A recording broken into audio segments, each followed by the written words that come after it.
በስመ አብ ወወልድ ወመንፈስ ቅዱስ አሐዱ አምላክ አሜን። የተወደዳችሁ የልዑል እግዚአብሔር ቤተሰቦች እንደምን ቆያችሁ? አሜን። በቸርነቱ በምሕረቱ የጠበቀን የአባቶቻችን አምላክ ልዑል እግዚአብሔር ስሙ የተመሰገነ ይሁን። እንግዲህ እንደ እግዚአብሔር ቅዱስ ፈቃድ ዛሬ ከባለፈው ሳምንት ካቆምነው የጋብቻ ሕይወት ተከታታይ ትምህርታችን የምንቀጥል ነው የሚሆነው። የባለፈው ሳምንት በነበረን ቆይታ ስለ ሰርግ ነበረ ስንማር የነበረው። ዛሬ ደግሞ ከሰርግ በኋላ ስላለው ስለ ጫጉላ ሽርሽር ወይም ደግሞ ስለ ጫጉላ ወቅት በተወሰነ መልኩ፣ ከዛም በኋላ ደግሞ ከጫጉላ በኋላ ስላለው ስለ ቤት ውስጥ አኗኗር ቤተክርስቲያናችን ምን እንደምታስተምር የተወሰኑ ነጥቦችን ለማየት እንሞክራለን። አምላካችን በጉባኤያችን መሃል ተገኝቶ እንዲያስተምረን የእርሱ ቅዱስ ፈቃድ ይሆንልን። እንግዲህ ከሰርግ በኋላ በማንኛውም እንደየባህሉና እንደየስርዓቱ ይለያይ እንጂ ካሉ አዲስ ባለትዳሮች ሕይወት መካከል አንደኛው ጫጉላ ነው። እንደየሀገሩ ባህልና ስርዓት ይለያይ እንጂ አንድ የጫጉላ ወቅት በትንሹ ከ6 ወር ከፍ ሲልም ደግሞ ከዛም በላይ ሊቆይ ይችላል። አልሆነም ደግሞ አነስ ብሎም ሊቆይ ይችላል። በዋነኝነት ግን የጫጉላ ጊዜ ግዴታ ሊኖር ይችላል። እንግዲህ በቤተ ክርስቲያንም ጭምር በመጽሐፍ ቅዱሳችንም ጭምር አዳዲስ ተጋቢዎች ከማንኛውም አይነት ነገር ወዲያውኑ ከጋብቻቸው ማግስት እንዳይቀላቀሉ ለተወሰነ ጊዜ ግን ትኩረት አድርገው ስለ አዲስ ስለመሰረቱት ጋብቻና ሕይወት ማድረግ የሚጠበቅባቸውን ማድረግ እንዲችሉ የተወሰነ የእረፍት ጊዜ ይሰጣቸዋል። መጽሐፍ ቅዱሳችንም ላይ ኦሪት ዘዳግም ምዕራፍ 24 ቁጥር 5 ላይ አዲስ ሚስትም ያገባ ሰው ወደ ጦርነት አይሂድ፣ ነገርም አይጫንበት፣ ነገር ግን 1 ዓመት በቤቱ በፈቃዱ ይቀመጥ፣ የወደዳትን ሚስቱን ደስ ያሰኛት ይላል። በዚህ ጥቅስ እንደምንረዳው በኦሪቱ እንኳን ለሚመሰረት ጋብቻ እስከ 1 ዓመት ጊዜ ላይ አገራዊ ከሆኑ እንኳን እንደ እስራኤል ሕዝብ ከሚመለከታቸው ኃላፊነቶች እንኳን በተወሰነ ጊዜ ላይ እረፍት ወስዶ የእሱን ኃላፊነት ሌሎች እንዲሸፍኑለት ተደርጎ እሱ ግን ወዶ ያገባትን ሚስቱን ደስ እንዲያሰኛት፣ ያው መጽሐፍ ቅዱስ በወንድ የአጻጻፍ ደረጃ ወይንም ደግሞ በወንድ አንቀጽ ስለተጻፈ ነው እንጂ ሚስትም ወዶ ያገባችውን ባል እየታዘዘችም ጭምር ለዚህ ለተቀመጠው ጊዜ እንዲቆዩ ይደረጋል። በቤተ ክርስቲያናችን ጫጉላ ግዴታ ያስፈልጋል ወይንም ደግሞ አዳዲስ ተጋቢዎች ከሰርጋቸው በኋላ ለራሳቸው የሚገባ ጊዜ ያስፈልጋቸዋል የሚባሉበት ዋና ዋና የሆኑ 4 ምክንያቶች አሉ። የመጀመሪያው ትዳሩን እንዳይፈሩት ነው። እንግዲህ ሁሉም ሰው ሰርጉ አስደስቶት እና ያቺን ዕለት ከሌሎች ቤተዘመዶች ጋር ደስታውን መካፈሉን ምንም እንኳን ደስ የሚያሰኝ ስሜት ቢያደርበትም ትዳሩን ግን የሚፈራ ሊኖር ይችላል። ለዛ ነው አንዳንድ ጊዜ ላይ ከጋብቻ በፊት ለተወሰኑ ቀናት ወይ ጊዜያት ላይ አንዳንድ ባለትዳሮች ውሳኔያቸውን ራሱ እስከ መጠራጠር ደረጃና ልክ ነኝ አይደለም ወደ ማለት ወደ ማመንታተው ሊደርሱ ይችላሉ። በፈረንጆቹ ኮልድ ፊት እየተባለ የሚጠራው ማለት ነው። እግሩ ይጸናበታል፣ ይረጋበታል። ተነስቶ ለመራመድ እንኳን ወይንም ደግሞ ለጋብቻውን ለመፈጸም በጣም ይሰጋል። ከዛች በኋላ ግን ያችን ቅጽበት ካለፈ በኋላ ግን ሁሉም ነገር ደግሞ ወደ ቀደመው ነገር ይመለሳል ማለት አይደለም። አንዳንዶች ደግሞ የሚገቡበትን ትዳር ይፈሩታል። ምን ሊያመጣ እንደሚችል በዙሪያቸው ያሉ በትዳር ሕይወት ላይ የኖሩ ያሉ ሰዎችን ወይም የሰሟቸውን እነሱም ጭምር በምን አይነት ሕይወት ሊኖሩ እንደሚችሉ ራሱ ሊያሳስባቸው ይችላል። ስለዚህ ይቺ የጫጉላ ወቅት በዋነኝነት ትዳሩን እንዳይፈሩትና እንዲለማመዱት ለብቻቸው ጊዜ በመስጠት ቤታቸውን መውጣት መግባታቸውን አብረው ለሁለት የጀመሩትን ሕይወት እንዴት ማድረግ እንዳለባቸው እንዲለማመዱ ትዳሩን እንዳይፈሩት ሊደረግ ይችላል። በነገራችን ላይ ከዚህም ቀጥሎ ያሉት ሌሎች ምክንያቶችን ስንጠቅስ አንድ ትኩረት ማድረግ ያለብን ነገር ቢኖር ቤተክርስቲያን የጫጉላ ጸር እንዳልሆነች ነው። አንዳንድ ሰው በቤተክርስቲያን ውስጥ የጫጉላ ሽርሽር ሙሉ በሙሉ እንደተከለከለ፣ ሌላ ምንም ነገር ማድረግ እንደማይቻል፣ ቀጥታ ወደ ሕይወት እንዲጀመር ሊያደርግ የሚችሉ ሐሳቦች እንዳሉ ይናገራል። ቤተክርስቲያን በጫጉላ ሽርሽር ወቅት ላይ እንድንጠነቀቅባቸው የሚያስፈልጉ ቅዱስ የሆነውን ጋብቻ መስርተን በረከሰ ኃጢአት ደግሞ እንዳናሳድፈውና ንጽህናችንን እንዳናጣ ጥንቃቄዎች እንድናደርግ ልታደርግ ትችላለች። አግባብ የሆነውን ግን አብረው ልናደርጋቸው የምንችላቸውን ከኃጢአት የተለዩ መልካም ነገሮችን ግን ልናደርግ ቅዱሳት መካናትን መሳለም ሊሆን ይችላል። ሌሎች ቦታዎችንም ሀገራትንም ማየት ሊሆን ይችላል። ይሄንን ምክንያት አድርጎ ግን ኃጢአት መስራትን ትቃወማለች።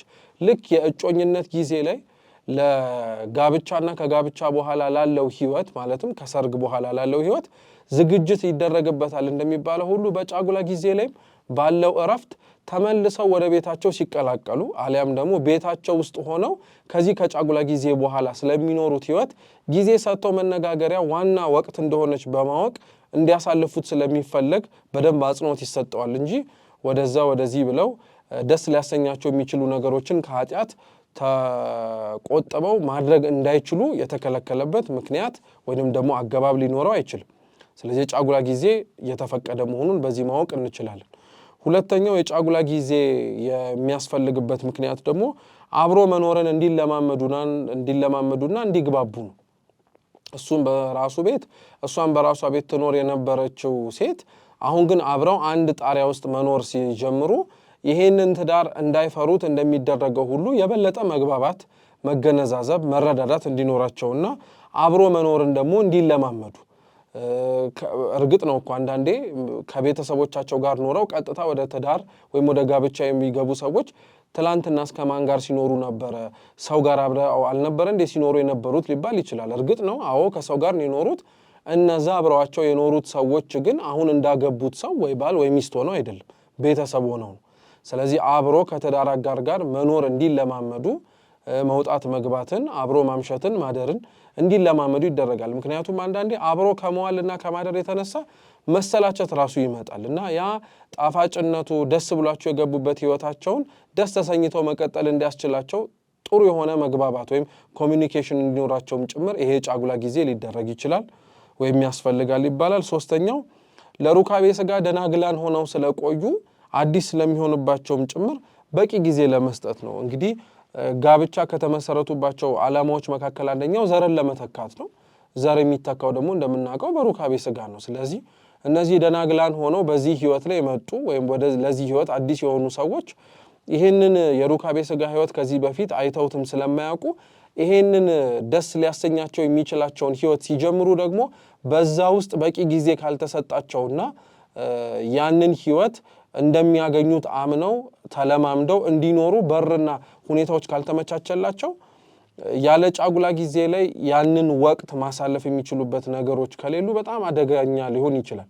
ስለዚህ ቤተክርስቲያናችን አባቶቻችንም ጭምር ደናግላን ሆነው ለቆዩት ከሩካቤ ስጋ ራሳቸውን ጠብቀው ለሰነበቱት አዲስ ባለትዳሮች ወይም ጋብቻቸውን ለፈጸሙት ለሩካቤ ስጋ በቂ ጊዜ እንዲኖራቸው ይሄንን ህይወት ከዚህም በኋላ ሊኖራቸው የሚችል ነገር ነው። ነገር ግን አሁን አዲስ ስለሆነ ልክ አንድ ሰው አዲስ ነገር ሲያይ እንደሚጓጓው ለመልመድ እስከሚችል ድረስ ወይንም ደግሞ ያንን ነገር ሁሌም እንደሚያገኘው አምኖ የመረጋጋትና ራስን የመግዛት ነገር ላይ እስከሚደርስ ድረስ ሁሌም አምጣ እንደሚያሰኘው ሁሉ ያንን ለማረጋጋትና መስመር ለማስያዝ የጫጉላ ጊዜ ያስፈልጋል ይባላል። አራተኛው ደግሞ እግዚአብሔር ለቤተሰብ ያለውን ክብር ለማሳየት ነው። ቅድም ባነበብነው የኦሪት ዘዳግም ጥቅስ ላይ ከተለያዩ ሀገራዊ ወይም ደግሞ ማህበረሰባዊ ነገሮችና ኃላፊነቶች እረፍት የተሰጣቸው ይሄ ቤተሰብ ለእግዚአብሔር ወይም እግዚአብሔር ለዚህ ቤተሰብ እንዴት ያክል ክብር እንዳለው ማወቅና መረዳት እንድንችል ነው።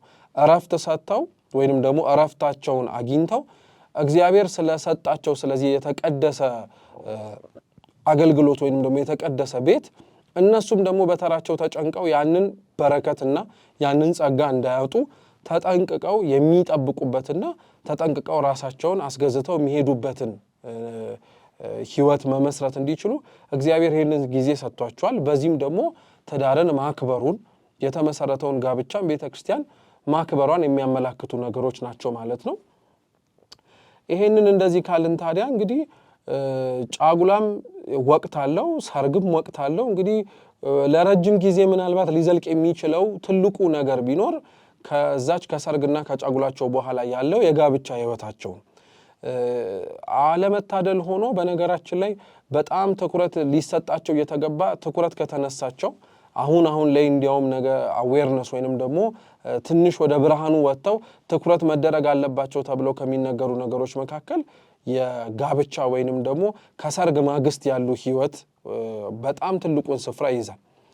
ቤተክርስቲያንም በነገራችን ላይ አሁን ዘመኑ እንዳመጣው ወይንም ደግሞ ዘመኑ ሲንቀሳቀስበት ከነበረበት ጊዜ ብቻ ሳይሆን ከዛም በፊት በነበሩባቸው ወቅታቶች ላይ ቤተክርስቲያን ለትዳር ወይንም ደግሞ ለጋብቻ የምትሰጠው ትኩረት በጣም ትልቅ ቦታ ወይንም ደግሞ ትልቅ ስፍራን ይይዛል።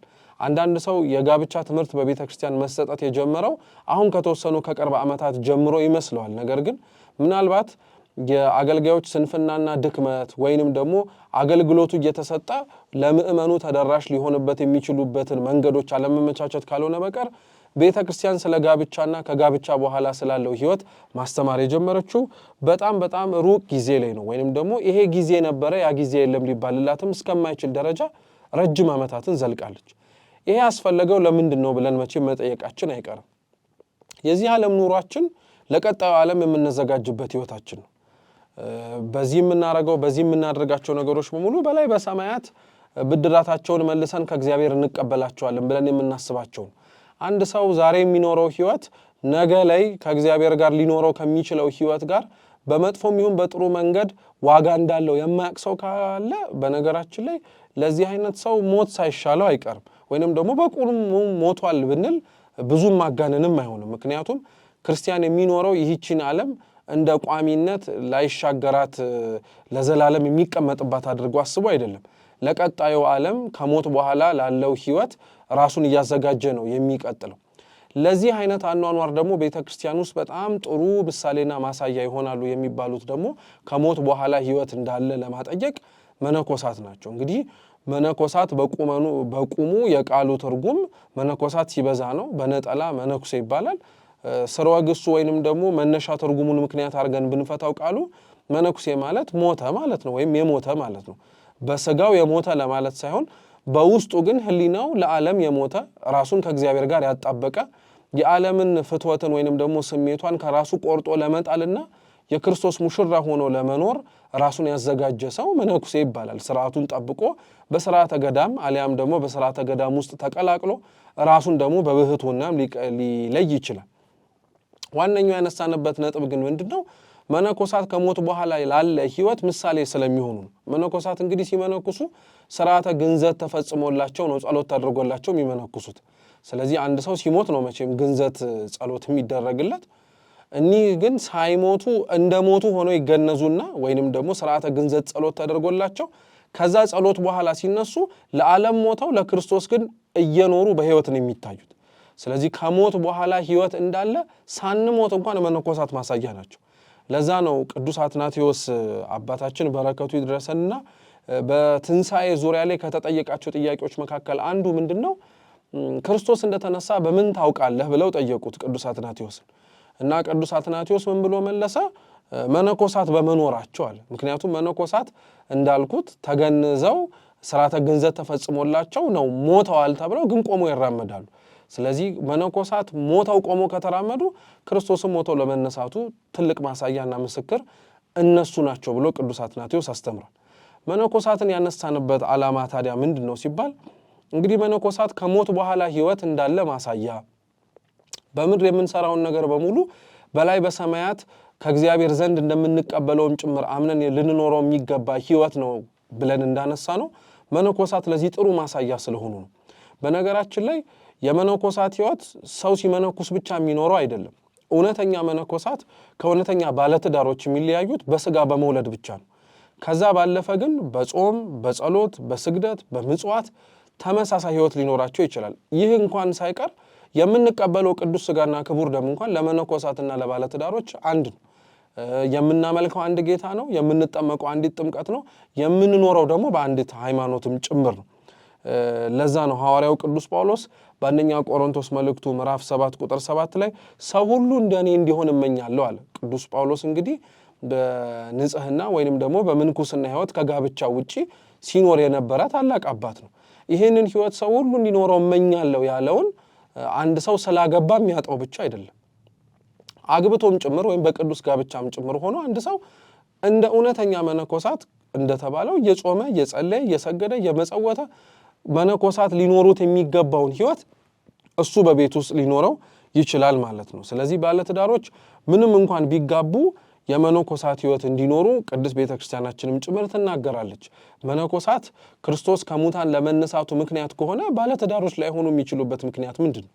ብዙ ባለትዳሮች ካገቡ በኋላ ትላንትና የነበራቸውን የጾም፣ የጸሎት፣ የስግደት፣ የምጽዋት ሕይወታቸውን እየተዳከመና እየወረደ ስለሚመጣባቸው ብዙ ጊዜ ላይ ተስፋ በመቁረጥም ጭምር ይመላለሳሉ። ትዳራቸውንም ለዚህ ለመውደቃቸው ምክንያት ሊሆን ይችላልም ብለው ሊናገሩ ይችላሉ። ነገር ግን ትዳሩ ራሱ አይደለም ሰዎችን እንደዛ የሚያረጋቸው።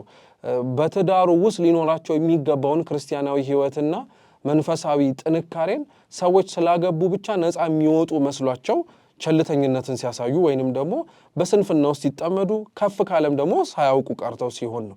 ስለዚህ ሲያውቁ ከስንፍናቸው ሲላቀቁ ከቸልተኝነታቸውም ነፃ ሲሆኑ ይሄንን ሕይወት መልሰው ማጣጣም ይችላሉ ማለት ነው። ሌላው መነኮሳት ጋር የሚደንቀው ነገር ምንድነው? መነኮሳት እንግዲህ አሁን እንደምናውቀው በዓት አጽንተው በተለያዩ በረሃዎችና በተለያዩ ከሰው ርቀው በሚገኙ አካባቢዎች ከመኖራቸው በፊት በከተማ ነበር ይኖሩ የነበሩት መነኮሳት። ይሄም ዋነኛው አስፈላጊነቱ የነበረው መነኮሳት በከተማ ውስጥ እንዲመላለሱ የሚፈለገው ኃጢአት አይተው እንዲለማመዱና በኃጢአትም ጭምር እንዲወድቁ በር ለመክፈት አይደለም። ክርስቶስ ለመነሳቱ ሕያው ምስክር ሆነው ሰዎች ይሄንን ሕይወትም ጭምር እንዲያዩ ማለትም እነሱ አጠቃላይ ተጠቅልለው ሲወጡ ይሄ ሕይወት የለም እንዴ ብሎ ደብዙ እንዳይጠፋ ይሄ ሕይወት የለም እንዴ ተብሎ ሰው እንዳይዘናጋ መነኮሳት ይኖሩ ነበረ ከተማ ላይ። ነገር ግን በታሪክ ሲነገር እንደምንሰማው መነኮሳት በከተማ ውስጥ እየኖሩ ለሰው ሊኖረው የሚገባውን የቅድስና ሕይወት ለማሳየት በሚሞክሩት ልክ በከተማ የሚኖረው ሰው ግን የሰዶምን የጎሞራን እና የሌሎች ከተማዎችን የድሮ ኃጢአቶችን በደሎችን እያበዛ ሲመጣ እነሱም ለነፍሳቸው ሲሉ ወደ ተለያዩ በረሃዎችና ሰው ላያቸው ወደማይችለው ዓለምም ደግሞ ልትመጣባቸው ወደማትችልበት ቦታ ላይ ርቀው እንደሸሹ ይነገራል። ይህንን ያነሳነው ለምንድን ነው? መነኮሳት እርግጥ ነው አሁንም ከተማ ላይ ሊታዩ ይችላሉ። በብዙሃን ደረጃ ግን መነኮሳት በዓት አጽንተው ገዳም ውስጥ ገብተው ነው የሚኖሩት። የምንኩስናን ሕይወት ምናልባት ለልጆቻችን አርአያ እንዲሆን መልሰን ወደ ከተማ ልናመጣው ላንችል እንችላለን። ነገር ግን ሕይወቱን ግን ከገዳሙ አውጥተን በከተማ ውስጥ ባሉ በባለትዳሮች ግን ላይኖር የሚችልበት ግን ምክንያት ምንም የለም። አንዳንድ ሰው እንደዚህ አይነት ትምህርቶች ሊጸነው ይችላል። ማለት እንዴት ነው መነኮሳትን እንደሚኖሩት ባለትዳሮች ይኑሩ የሚባለው? ምን ማለት ነው? ማለት ሙሉ በሙሉ እንጸልይ፣ ሙሉ በሙሉ ምን እናድርግ ለማለት ነው ይባላል? አይደለም። መነኮሳት ሕይወታቸው በተለያየ መልኩ የተዋቀረ ቢሆንም የመነኮሳት ሕይወት ግን በዋነኝነት በቀን ውስጥ ባለው 12 ሰዓት ላይ ለሶስት ነው የሚከፈለው። 4ቱን ለጸሎት ይጠቀሙበታል፣ 4ቱን ለመጽሐፍት ንባብ ይጠቀሙበታል፣ 4ቱን ደግሞ ለስራ ይጠቀሙበታል።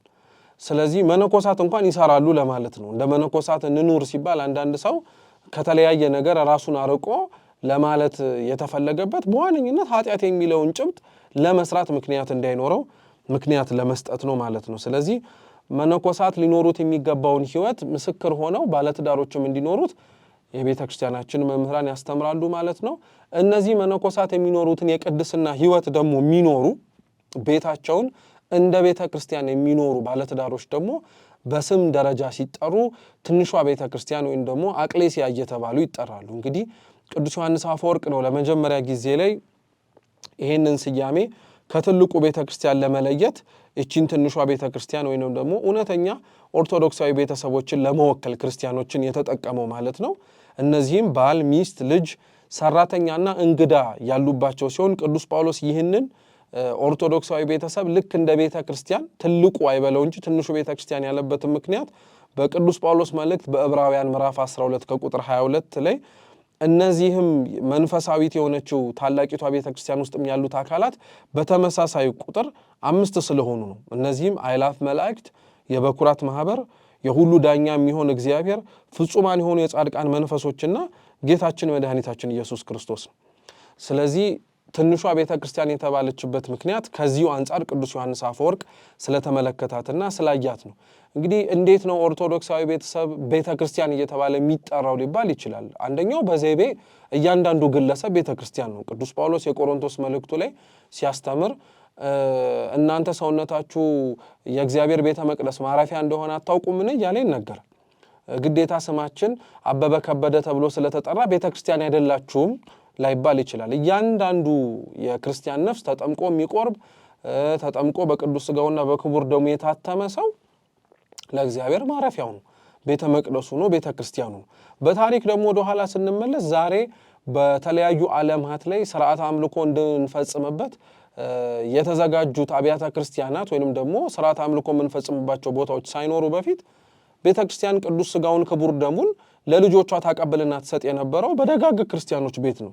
የቅዱስ ጳውሎስ መልእክት ወደ ሮሜ ሰዎች ምዕራፍ 16 ቁጥር 5 ላይ ባለው ኃይለ ቃል መሰረት ብዙ የአማንያን ቤት ኖሮ ሳለ የልድያ ቤት ግን ለዚች በቤት ውስጥ ላለች ቤተ ክርስቲያን ሰላምታ የቀረበበት ምክንያት አለ። እንዲሁም ቅዱስ ጳውሎስ ቀጥታ የሚለው በቤታችሁ ላለችው ቤተ ክርስቲያን ሰላምታ አድርሱልኝ ብሎ ነው። እያንዳንዳችን ቤተ ክርስቲያን እንዳለ ስንቶቻችን እናውቃለን? ሁሉም ቤተ ክርስቲያን አለ። ኦርቶዶክሳዊ የሆነ ክርስቲያናዊ ቤተሰብ እያንዳንዱ ቤቱ ቤተ ክርስቲያን አያርገው እንጂ አብያተ ክርስቲያናት ቢጠፉ ስርዓት አምልኮ የሚፈጸምበት ቦታ ቢታጣ እኮ ቤተ ክርስቲያን ወደ ትላንትና ወደ ከፋው ዘመን ጊዜ ከፍቶ ቢመልሳት እኮ ቤተ ክርስቲያንን እንደ የምንገለገልበት ቦታ የእያንዳንዱ ኦርቶዶክሳዊ ቤተሰብ ቤት እንደሆነ በጣም መረዳት አለብን። ቤታችን በቤተ መቅደሱ ንጽህና ልክ ነው መገኘት ያለበት። ስለዚህ እውነተኛ መነኮሳት ከእውነተኛ ባለትዳሮች የሚለዩበት ዋነኛው ጭብጥ ያለው ቅድም በስጋ በመውለድ ነው ብለናል። ትንሿ ኦርቶዶክሳዊ ቤተሰብ ቤተክርስቲያን የምትባለው ከትልቁ ቤተክርስቲያን ደግሞ የምትለየው መስዋዕትና መሰዊያ ስለሌላት ብቻ ነው። መስዋዕት የሚባለው የጌታ ስጋና ደም ነው። መሰዊያ ደግሞ የሚባለው ደግሞ ታቦቱ ነው። ስለዚህ እነዚህ ሁለቱ ሊታጡ ይችላሉ እንጂ ቤተክርስቲያን ውስጥ ያለው የቅድስና ህይወት ወይም ቤተክርስቲያን ውስጥ የምንለማመዳቸው መንፈሳዊ የሆኑ ነገሮች በሙሉ በቤታችንም ውስጥ ሁሉ ልንለማመዳቸው የሚገቡ ነገሮች መሆናቸውን እያንዳንዶቻችን ክርስቲያኖችም ጭምር ማወቅ መቻል አለብን። ለዛ ነው ለምሳሌ አንድን ኦርቶዶክሳዊ ቤት ከሚያሰኛቸው ነገሮች መካከል ልክ እንደ ትልቋ ቤተክርስቲያን የሚያስፈልጉት ነገሮች ሲሟሉለት ነው። ለምሳሌ የመጀመሪያው ከትልቁ ዋናው ቤተክርስቲያን ቅዱስ ሥጋውን ክቡር ደሙን ከምንቀበልበት ማለት ነው ጋር አብሮ ትንሿ ቤተክርስቲያን ግንኙነት ሊኖራት ያስፈልጋል። አንድ ሰው ቤቱ ምንም በቅድስና ስላጌጠ ቤተክርስቲያን የማይሄድበት ምክንያት ሊኖረው አይችልም። አንዳንድ ሰው ቤቱ ጥሩ ስለሆነ ልጆቹ ጥሩ ስለሆኑ በሰዋዊው በሆነው አረዳድና አመለካከት እንዴ ምን የሚቀራቸው ነገር አለ እነዚህማ ቆርበው ኃጢአት ከሚሰሩት ሰዎች እኮ የተሻሉ ናቸው ተብለው ስለተለዩ ብዙ ሰው ቤተክርስቲያን መምጣት አይጠበቅብኝም ሳልሄድ ቅድስናውን አግኝቼዋለሁ የሚሉ የሚያስብ ሰው አለ። ይሄ ፍጹም ስህተት ነው። ትልቁ ቤተክርስቲያን ጋር ኦርቶዶክሳዊ ቤተሰብ በደንብ አድርጎ ግንኙነት ሊኖረው ያስፈልጋል። የቅድስናም የህይወትም የአስተምህሮና ያካሄድንም ልምድም ሂደትም የምንቀስመውና የምንማረው ከትልቋ ቤተክርስቲያን ስለሆነ ማለት ነው። ሁለተኛው የጸሎት ቤት ያስፈልገዋል። እንግዲህ ቤተክርስቲያን ከምትሰጠው ትልቅ አገልግሎቶች መካከል አንደኛው ጸሎት ነው። በዚህ ጸሎት ቤት ውስጥ እያንዳንዶቻችን ቤት ውስጥ ግዴታ ክፍል ላይሆን ይችላል። ነገር ግን ጸሎት የምንጸልይበት ቦታ ተለይቶ ሊዘጋጅ ያስፈልጋል። በዛም ቦታ ላይ አንደኛ ቅዱሳት ስዕላትን ማድረግ የቅድስት ሥላሴን የእመቤታችንን እንዲሁም ደግሞ ቤታችንን እንዲጠብቀው የምንመርጠው የልባችን ወዳጅ ቅዱስ ሊሆን ይችላል። ቅዱስ ጊዮርጊስም ሊሆን ይችላል፣ አቡነ ተክለ ሃይማኖትም ሊሆን ይችላል። እኒህን እናረጋለን። ከዛ በተጨማሪ ደግሞ ቅዱስ መስቀል ይኖራል፣ መጽሐፍት ይኖራሉ። አንደኛ የጸሎት መጽሐፍት ናቸው። ሁለተኛ በመንፈሳዊ ህይወታችን የሚያግዙንን የቤተ ክርስቲያንን ስርዓት የጠበቁ ቅዱሳት መጽሐፍት ሊኖሩን ግድ ይላል። በተጨማሪ መብራት ሊኖረን ግድ ይላል። ማለትም በጸሎት ጊዜ ላይ የምናበራው ሻማ ወይንም ደግሞ የሚበራ ፋኖስም ሊሆን ይችላል። እንዲህም ሊኖረን ያስፈልጋል። መብራቱ የሚያሳየው የቀለጡ መኖርን ስለሆነ በሃይማኖት እየኖሩ ዋጋ መክፈልን ስለሆነ እምነትና ጸበል ያስፈልገናል። በጸሎት ቤታችን ጸሎታችንን ጨርሰን ከምግብና ከመጠጥ ተከልክለን በቆየንባቸው ጊዜያት ውስጥ መቅመስ የምንፈልገው ነገር ሲኖር ቀድመን እምነቱን ጠበሉን በሰውነታችን ለመቀባት ለመጠጣትም ጭምር የሙዳይ ምጽዋት ሳጥን ሊኖረን ይችላል። ትንሽዬ እንደ ባንኮኒ አይነት በተለይ አስራታችንን እየረሳን ለምንቸገር ሰዎች በዛች በጸሎት ቤታችን ውስጥ በዛች ሙዳይ ምጽዋት በማስቀመጥ ልክ ወሩ ሲደርስ አምጥተን ለትልቁ ቤተክርስቲያን ለአጥቢያችን ላለው ማለት ነው ለማስገባት ህፃናትንም ጭምር በዛ መስጠትን እናለማመዳለን። ህፃናት ፎቶግራፊክ ሜሞሪ ነው ያላቸው።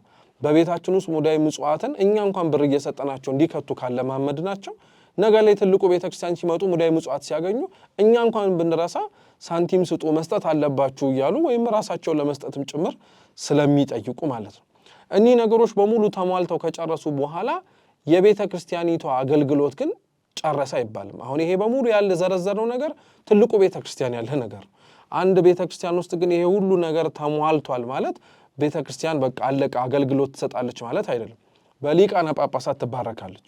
የኛም ቤት እነዚህ ነገሮች በሙሉ በጸሎት ቤታችን አሟልተን ከጨረስን በኋላ አበነፍሶቻችንን ወይም የንስሐ አባቶቻችንን ጠርተን ጸሎት አድርገው ቤቷን እንዲባርኩልን ወይንም ደግሞ ምን ጸልይባትን አንዲትም ጠርዝም ትሁን ቦታ እንዲቀድሱልን አድርገን እናስባርከዋለን። ከዛ በኋላ በይፋ አገልግሎቱን ጀምራለች ያቺ ቤት ወይንም ደግሞ ያቺ ቦታ ይባላል።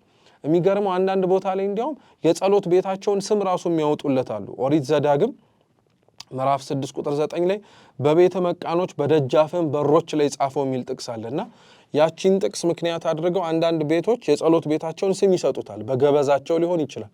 ለምሳሌ እመቤታችን ገበዛቸው የሆኑ ሰዎች ከሆኑ ቤተ ማርያም ይባላል፣ ቤተ ማርቆስ ሊባል ይችላል፣ ቤተ ተክለ ሃይማኖት ሊሆን ይችላል። ያ ቤት እግዚአብሔር ማረፊያው እንደሆነ ሁሉም ክፍሉ እንደሆነ ሁሉ በዛች ቤት ደግሞ በተለየ መልኩ የልጃችን የኛ እንደምንለው ክፍል ይህ የገበዛችን ክፍል ነው ብለን ወይም ይህች የገበዛችን ቦታ ናት ብለን ወይም የእግዚአብሔር ቦታ ናት ብለን ልናስቀምጠው ያስፈልጋል ማለት ነው።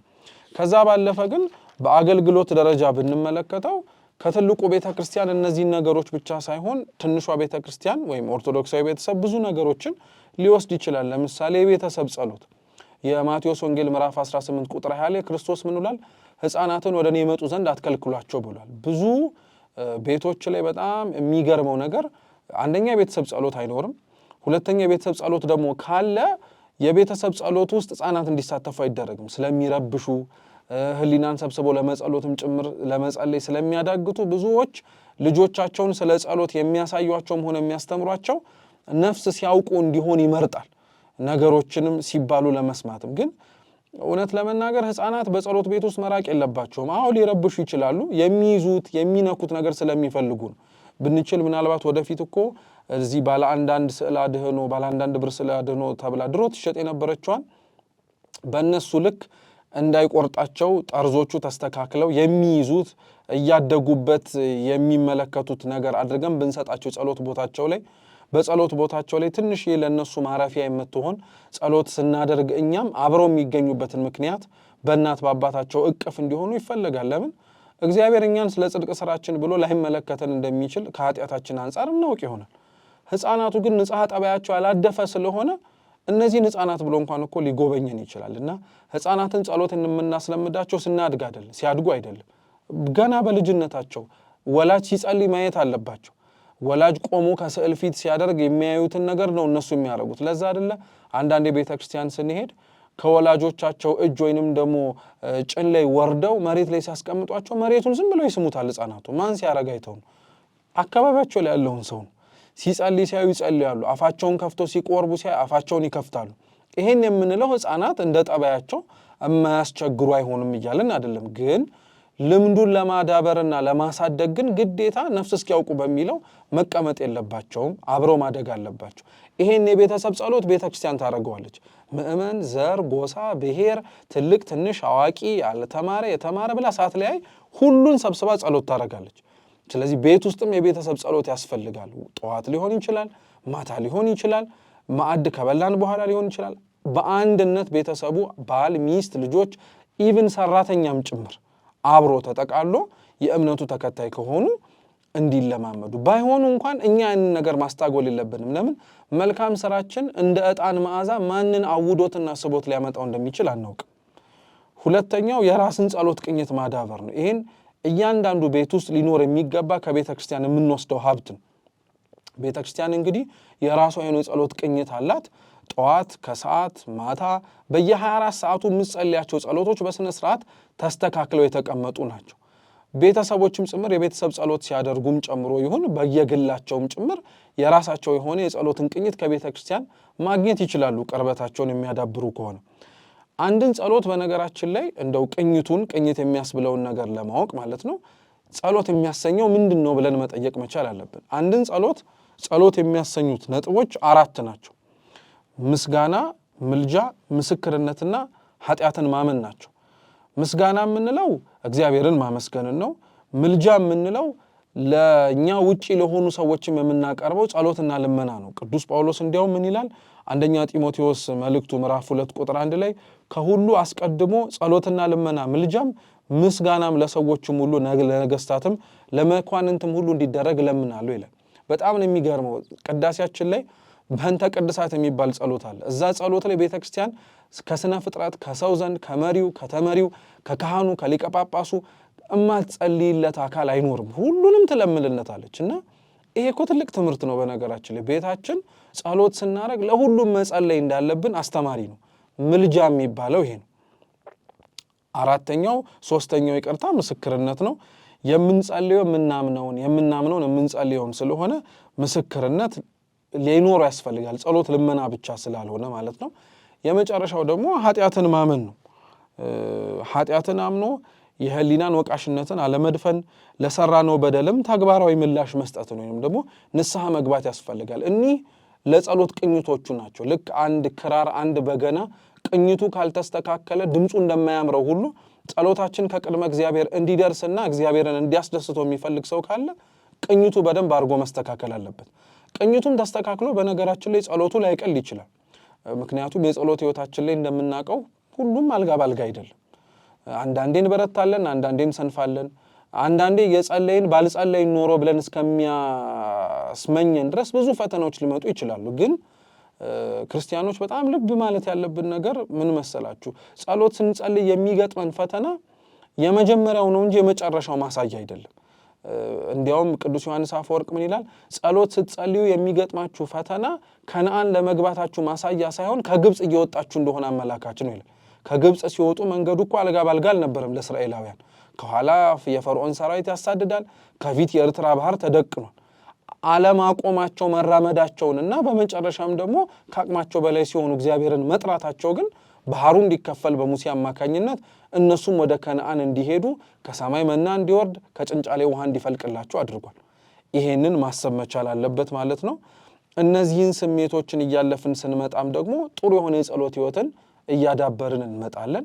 አንድ ክርስቲያን በቤቱ ውስጥ በቤተሰብም ይሁን በግል እንዲጸልየው የሚመከረው ጸሎት እንግዲህ በዋነኝነት የውዳሴ ማርያምና የመዝሙረ ዳዊት ነው። እነዚህ ጸሎቶች ግዴታ አንድ ክርስቲያን መጸለይ እንዳለበት ቤተክርስቲያን ታስተምረናለች። ሂደቱም እንዴት ነው? መጀመሪያ የዘውትር ጸሎትን እስከ ስብሐት ለአብ ወይንም ደግሞ ለአብ ምስጋና ይገባል፣ ለወልድም ምስጋና ይገባል፣ ለመንፈስ ቅዱስም ምስጋና ይገባል እስከምንለው እናደርጋለን። ልክ እሱን እንደጨረስን አባታችን ሆይ እንላለን። የእናታችን የእመቤታችን የድንግል ማርያምን ጸሎት ከመጀመራችን በፊት ማለት ነው። ከዛ በኋላ የዕለቱን መዝሙረ ዳዊት እናደርሳለን። የዕለቱ መዝሙረ ዳዊት በሁለት አይነት መንገድ ነው የሚጸለየው። አንደኛው 150ውን ለ5 በማካፈል በየዕለቱ 30 ማድረግ ነው። ሁለተኛው ደግሞ ዕለተ ማክሰኞንና ዕለተ ሐሙስን በተለየ መልኩ 20 አድርጎ በሌሎቹ ዕለታት ግን 30 ማድረግ ነው። ቅዳሜ የተረፈችዋን መዝሙረ ዳዊት ከሰሎሞን መኃልየ ወይም የመዝሙሮች ሁሉ መዝሙር ከሆነው ጋር አብሮ ይጣመርና እሁድን ደግሞ የነቢያት ጸሎት ብቻ ይደረግበታል። በመጀመሪያው ብንመለከተው ደግሞ 5ቱን ቀን መዝሙረ ዳዊት አድርሰን ቅዳሜን የሰሎሞንን መኃልይ ጸልየን እሁድን ደግሞ የነቢያትን ጸሎት እናረጋለን ማለት ነው። የዕለቱን መዝሙር ወይም በዕለቱ የሚጸልየው መዝሙረ ዳዊት መኃልየ፣ በእሁድ ደግሞ ከሆነ የነቢያትን ጸሎት ልክ ስንጨርስ አባታችን ሆይ ብለን ተመልሰን ወደ አቆምንበት የውዳሴ ማርያም ጸሎት እንመጣለን። እሱም አባታችን ሆይ ብለን ወደ እናታችን የማርያም ጸሎት እንመጣለን። እሱን አድርሰን የዕለቱን ውዳሴ ማርያም እናደርሳለን። ከዛ በኋላ አንቀጸ ብርሃን ጸልየን የወይድ ስዋ መላእክት እናደርሳለን ማለት ነው። ለበረታ ለጸና ከዚህ በኋላ ሌሎች ጸሎቶችን መጨመር ይችላል። መልክዓ መልኮችን፣ ሌሎችም ጸሎቶችን በቤተ ክርስቲያኒቷ ዕውቅና ተሰጥቷቸው አባቶቻችን ጸልዩት ያሉንን በሙሉ ልንጸልይ እንችላለን። ግን በተቻለ አቅም እኒህን ጸሎቶች ግን መዝሙረ ዳዊትንና ውዳሴ ማርያምን ግን እንዲጸልይ ይደረጋል። ይሄ አሁን ያለው የቀን ጸሎት ነው።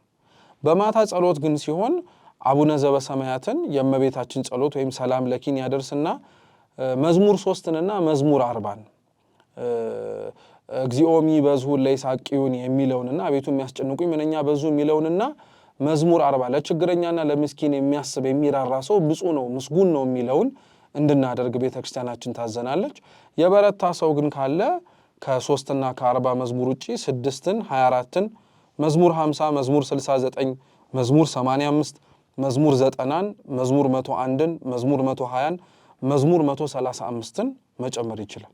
እነዚህ ከመዝሙር 3 እና 40 ላይ ጸልዮ ከጨረሰ በኋላ አንዱ ሰው በማታው የጸሎት መርሃ ግብሩ ላይ እንዲጸልያቸው ቅዱስ ቤተክርስቲያናችን የምታዛቸው ናቸው። እነዚህን ካደረገ በኋላ አንድ ሰው የፈለገውን ጸሎት መጨመር ይችላል። አንደኛ በዚህ ውስጥ ያነሳንበት ምክንያት ምንድነው? ጸሎታችን የቤተክርስቲያናዊቷን ቅኝት እንዲከተል ነው። እኛ አሁን ያነሳናቸው የውዳሴ ማርያምና የመዝሙረ ዳዊት ጸሎቶች ክርስትና ከተነሳንበት አንስቶ እቺን ቤተክርስቲያን በስጋ በመሬት ላይ ተቀብረን እስከምንሰናበትበት ጊዜ ድረስ የማይለዩን ጸሎቶች ናቸው። ክርስትና ቢነሳ አለ፣ ሰው ቢያገባ አለ፣ ፍትሐት ቢፈታ አለ፣ ምንም በመናደርጋቸው ነገሮች በሙሉ የመዝሙረ ዳዊትና የውዳሴ ማርያም ጸሎቶች አይቀሩም። ስለዚህ ቅኝታችን ከቤተክርስቲያን ጋር እንዲሆን ይህ ጸሎት ለአንድ ክርስቲያን ወይም ለአንድ ኦርቶዶክሳዊ ቤተሰብ በማታም ይሁን በቀን ያስፈልገዋል። ከዚህ በኋላ ግን የፈለገውን ጸሎት ቅድም እንዳለው መጨመር ይችላል። ምናልባት አንድ ሰው እኔ እስካሁን ይሄንን ጸሎት እየጸለይኩኝ አይደለም ሌላንም ማረገው ቢል ያለህን ጸሎት ያዘው። ነገር ግን እነዚህን ደግሞ ቅኝትህን አስተካክለ ከቤተክርስቲያኒቷ ጋር አብሮ ለመናበብ እንዲረዳ ጸሎት ብታረግ ብታደርጊ ብናደርግ በጣም የተሻለ ነው እንላለን ማለት ነው። ሌላው ስለ ጸሎት ያው ትምህርታችን ባይሆንም አንስተን ማለፍ ያለብን ምንድነው? አንዳንዶቻችን ደግሞ ማን እንጸልያለን ለምን እንጸልያለን ብለን ደግሞ እንተዋለን። ምክንያቱም ያው እየጸለይን ያለውን ለውጦች ሳንመለከተውና ሳናየው ስንቀር ማለት ነውና ልዑል ራስ ካሳ ኃይሉ የሚባሉ አባት ምን ብለው ይናገራሉ? አንተው ራስህ አኩራፊ ሆነ፣ አንተው ራስህ ደግሞ በዳይ ሆነ ደግሞ መልሰህ አንተው ራስህ እግዚአብሔርን ተቀያሚ ልትሆን አትችልምና ምንም ነገር ብትሆን ከመናገርና ከመጸለይ አታቁም። ምንም ነገር ውስጥ ብትገባ እግዚአብሔርን ከመጥራት ወደ ኋላ አትሽሽ ብለው ይናገራሉ ወይም ምክራቸውን ይሰጣሉ። ስለዚህ አንዱ የምንማረው ከቤተክርስቲያኒቷ የምንወስደው ነገር ቢኖር ደግሞ የጸሎትን ቅኝት ነው። ሌላው ከቤተክርስቲያን የምንወስደው የቤተሰብ ትምህርት ነው። ኦሪት ዘዳግም ምዕራፍ 6 ቁጥር 4 ላይ እኔ ዛሬ አንተን የማዘዘውን ይህን ቃል በልብህ ያዝ፣ ለልጆችህም አስተምረው፣ በቤትህም ስትቀመጥ በመንገድም ስትሄድ ስትተኛም ስትነሳም ተጫወተው ይላል። እንግዲህ አንዱ ቤተክርስቲያን ውስጥ እንዲኖር ከሚደረጉ ነገሮች መካከል ትምህርት ትልቁን ድርሻ ይወስዳል። ያ ትምህርት ልክ እንደ ጸሎትና እንደ ሌሎች ነገሮች ቤተክርስቲያን ውስጥ እንደሚገኙት አንድ ኦርቶዶክሳዊ ቤተሰብ ውስጥ እንዲገኝ ይፈልጋል። ቢቻል ይሄ ትምህርት እንዴት ሊጀመር ይችላል ቢባል በቤታችን ውስጥ ሊታጡ የማይገባቸው መጽሐፍቶች አሉ። ቅድም የጸሎት ቤት ውስጥ መገኘት አለባቸው ብለን አልነበረ? ከነዛ መካከል አንዱ መጽሐፍ ቅዱስ ነው፣ ትልቁን ስፍራ ይይዛል። ሁለተኛው መጽሐፈ ስንክሳር ነው።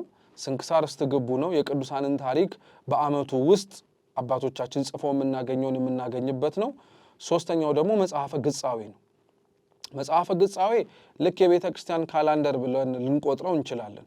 ቤተክርስቲያን ውስጥ በጠዋት በቅዳሴ እንዲሁም በማታው አገልግሎት ላይ የሚነበቡ የመጽሐፍ ቅዱስ ክፍሎችን በአጽዋማት ውስጥ የምናደርጋቸውን የሚነበቡ ክፍሎችን አመላክቶ እንዲያውም ከዛም አልፎ ደግሞ በስም ደረጃ በእለቱ የሚታሰቡ ቅዱሳንንም ጭምር ስማቸውን ጽፎ እናገኛለን። ስለዚህ አንድ ሰው በግጻዌው መሰረትነት ሄዶ ቀኑን አይቶ ያለበትን ሰዓት አቆጣጠር ለምሳሌ ነግ ከሆነ ጠዋት ነው፣ በነግ የሚነበበውን ይመርጣል።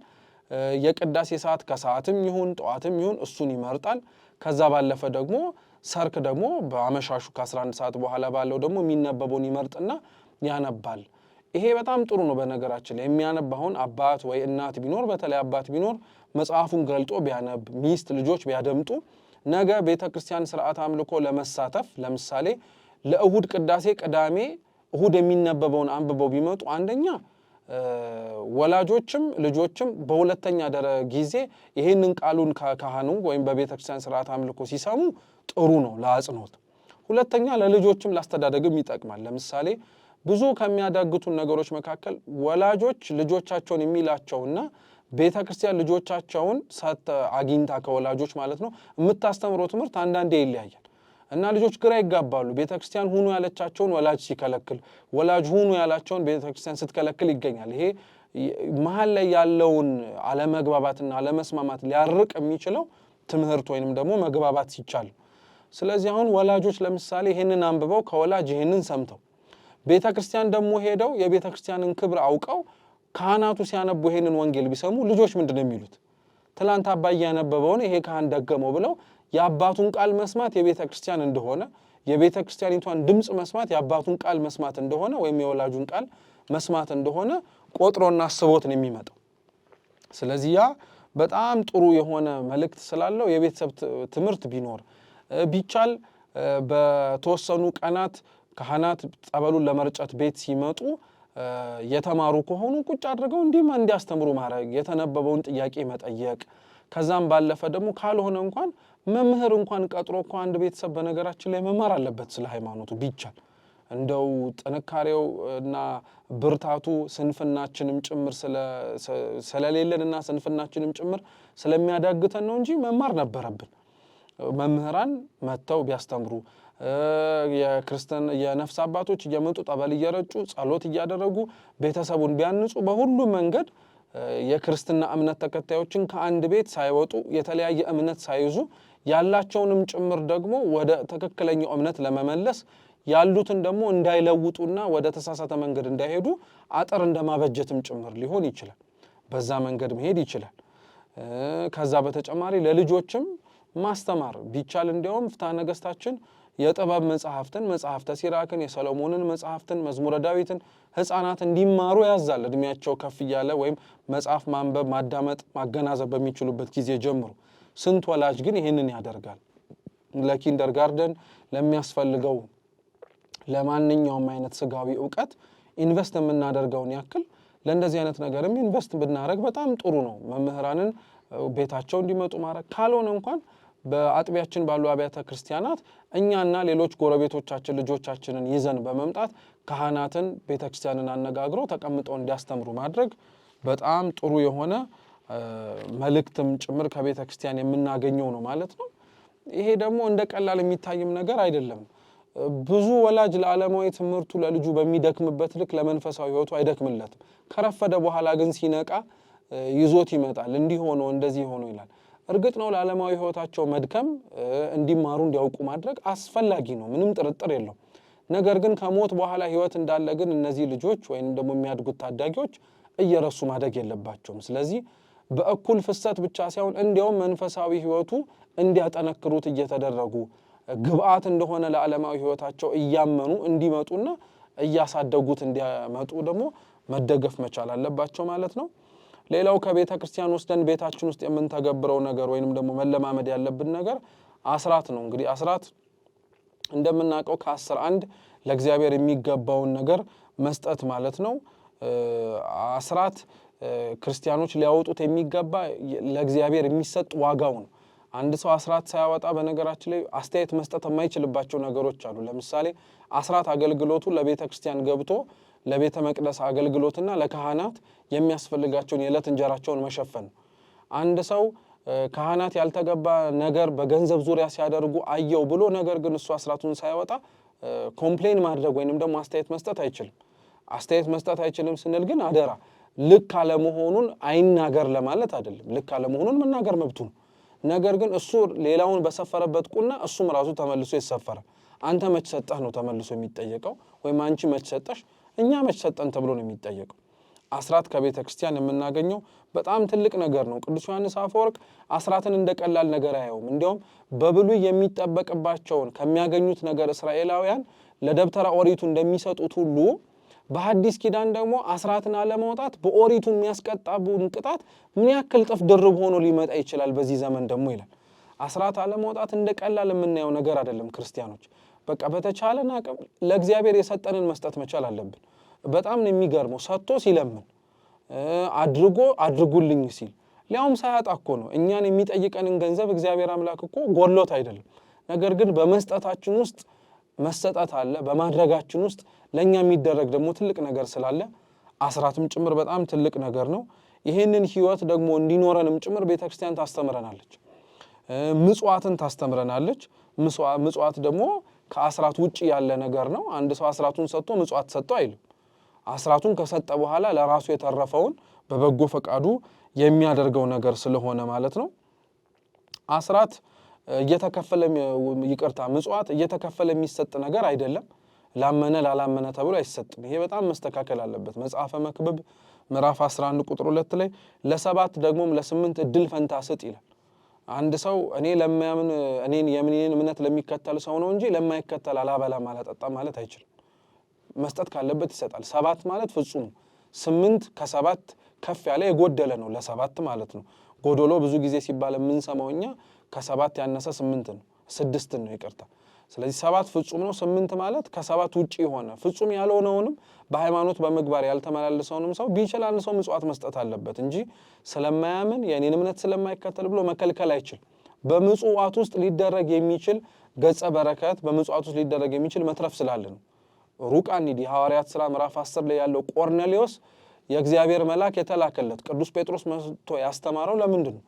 ከእግዚአብሔር ፊት ምጽዋቱ ጸሎቱ ስለደረሰለት ነው። ስለዚህ ምጽዋት ማድረግ ቀላል ነገር አይደለም።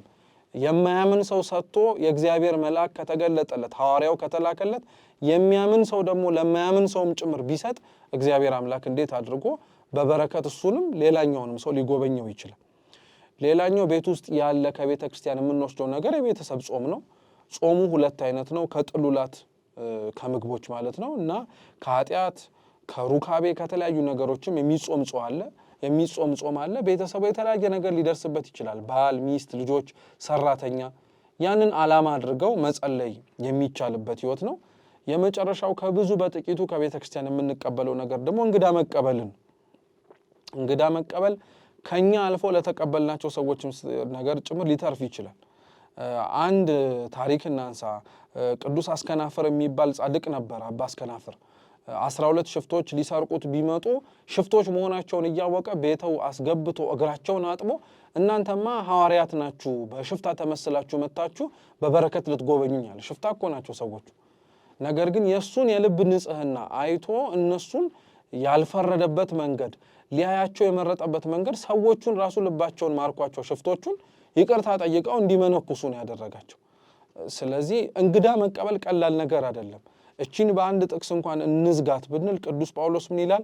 የዕብራውያን መልእክቱ ምዕራፍ 13 ቁጥር 2 ላይ እንግዶችን መቀበል አትርሱ፣ በዚህ አንዳንዶች ሳያውቁ መላእክትን በእንግድነት ተቀብለዋልና ይላል። የሎጥን ታሪክ በማስታወስ ነው። ሎጥን ያወጡት ከሶዶምና ከጎሞራ የታደጉት መላእክት ናቸው። እንደ እንግዳን የተቀበላቸው። ስለዚህ እንግዳ ሆኖ የሚመጣ ዘመድ አይደለም። የማናውቀው ሰው አብሉኝ አጠጡኝ ብሎ ደጃችን የሚያንኳኳውን ሰው እንጀራ የሰጠኸው ለማን እንደሆነ አታውቅ። ውሃ ያጠጣኸው ለማን እንደሆነ አታውቅ። ተራቁቶ ያለበስከው ለማን እንደሆነ አታውቅ።